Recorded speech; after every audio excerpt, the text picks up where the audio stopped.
ईश्वर अंश जीव अविनाशी, चेतन अमल सहज सुख राशि। तो इधर तो ये कहा जा रहा है कि जीव जो है वो चेतन है, अमर है, अविनाशी है, ठीक है। और उधर जो है मनुष्य का अनुभव ये कहता है कि मरना पड़ेगा, मरना तो पड़ेगा, तो मरना पड़ेगा, मृत्यु सत्य है, यही प्रश्न है ना। तो इसमें से दोनों बातों में से अब मैं उत्तर दे रहा हूं। मृत्यु बिल्कुल सत्य नहीं है। मृत्यु को जो सत्य देख रहे हैं उन्होंने अभी अपने जीवत्व को देख नहीं पाया है। जो जीवत्व को देखे बिना देहत्व को मैं मानते हैं और कहते रहते हैं कि मरना तो पड़ेगा ही, मरना तो पड़ेगा ही। अब यदि थोड़ी बहुत भी विवेक है आपके भीतर और अपनी आंखों से तुम देख रहे हो कि मरणासन स्थिति में जब मुर्दा आ जाता है तो उस मुर्दे में जीवत तो नहीं रहता। जीवत तो रहता है नहीं। जब जीवत तो नहीं रहा तो वो जीवत तो उसमें से निकल गया, तो मरा कहाँ? अगर तुम्हें कोई किराए के मकान से निकाल दे दूसरे मकान पकड़ ले तो तुम कोई जो है अपाहिज हो गए क्या? दूसरे मकान में रहने लगे। एक चौधरी आता है घूमने के लिए, सुबह बता रहा था, वकील साहब हमको हमारे मकान से निकाल दिया गया है। हमने अब किराए के मकान में रह रहे हैं। तो मकान ही में तो रह रहे हो, समझ रहे कि नहीं? तुम इसमें से ट्रांसफरेबल हो। जीव जो है वो मरता नहीं है, बल्कि उसका क्या हो जाता है? देहांतर हो जाता है। हाँ।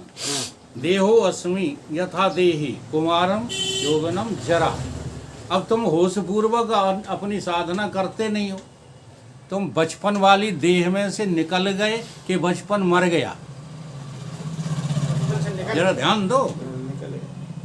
तुम बचपन वाली देह में से, जैसे बचपन का तुम्हारा कोई फोटो रखा हो, प्रतिछाया, उसे सामने रख लो। देखो हमारी तो भाई साहब चिंतन करने की आदत पड़ गई है। आप लोगों को समझाते हैं, आप चिंतन करते नहीं। हमने अपना फोटो रख कर के खूब रोए एक दिन, फिर सोचा यार रो क्यों रहा है तू? तूने इस देह को छोड़ा है, देह नहीं मरी। जी हाँ, वो विचार करो फोटो रख के सामने। अगर मरी होती तो ये होती कैसे फोटो सामने? अगर वो फोटो है तो ये कौन? या क्या ये चेतन है? ये भी जीव की प्रतिछाया का नाम है शरीर। फोटो ही तो है। तो देहांतर प्राप्ति, क्या हो जाओगे? हाँ, देह में से आप ट्रांसफर हो जाओगे। देहो अस्मिन यथा देहे कुमारम यौवनम जरा। अब दो शरीर तुमने छोड़ दिए, तुमने मरे नहीं। अच्छा, इनमें जो लोग बैठे हैं किसको लगता है कि हम मर गए? अपने बारे में बता। उदय सिंह बाबा मर गए क्या? बूढ़े हो गए बच्चे। ये भी भ्रम है। ये भ्रम इसीलिए है, हाँ, क्योंकि वो भ्रम तुम्हारा नहीं टूटा, इसलिए ये भी नहीं टूट रहा कि हम बूढ़े हो गए। तुम बूढ़े काहे के हो गए? रोज समझाते हैं, हाँ रोज समझाते हैं कि तुम शरीर हो नहीं, और तब भी तुम कहते हो हम बूढ़े हो गए। तुम्हारे में जवानी, लड़कपन, बुढ़ापा छू कर के भी नहीं निकला, लेकिन फिर भी हमारी ये भ्रांति जाती नहीं है, और इसी कारण से तुम मर जाओगे। और कोई कारण थोड़ी है, तुम मरते ही हो ही नहीं। हाँ, इसी को तुम मरा हुआ मान लोगे उस समय। आज सो भी नहीं मानने को तैयार हो कि आज भी ये मरा ही मराया तो है, इसमें जीवित है क्या? थोड़ा सा इंजेक्शन लगा लो, चाहे जिसको काट के फेंक दो, सही तो मरा है कि जीवित है? अब जो जीवित है जीव, वो कभी नहीं मरता। वो क्या हो जाता है? ट्रांसफर हो जाता है। और वही जीव ईश्वर का अंश है, ये देह ईश्वर का अंश नहीं नहीं है। और अंश अंशी भाव में रहने का नाम भक्ति है। सही अंश अंशी में रहने का नाम क्या है? भक्ति है।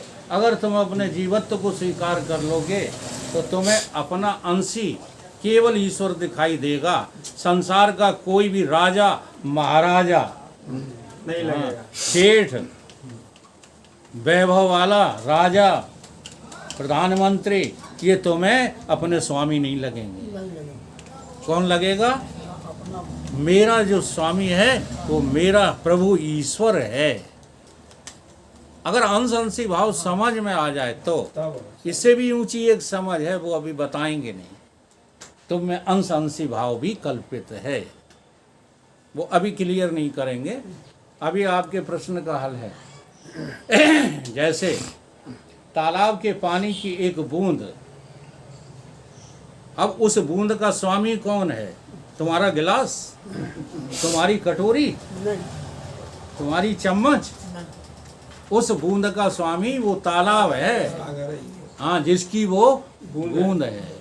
ये हो गया स्पष्ट। इसलिए जीव भी कभी मरता नहीं, ईश्वर भी नहीं मरता, जीव भी नहीं मरता।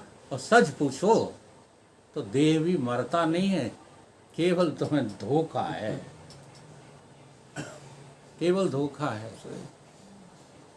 अब उस धोखे को तुम मरना मानते हो तो भगवान ने कह दिया है कि मरना मानते तो हन्नते हनुमाने शरीर, शरीर मरता है, जीव कभी नहीं मरता।